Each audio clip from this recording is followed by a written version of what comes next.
MPM baru masuk juga, V36 eksekutif,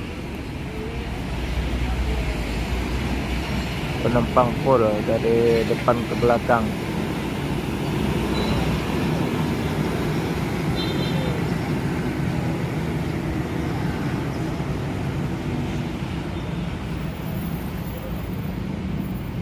Dengan livery ciri khasnya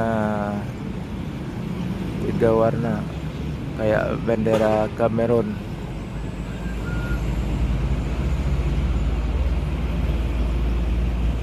Ada juga yang bilang seperti kalau paku. Dia udah mengeluarkan Jetbus 5 mau datang ke Sumbar 10 unit kemarin, tapi kurang tahu pasti lewat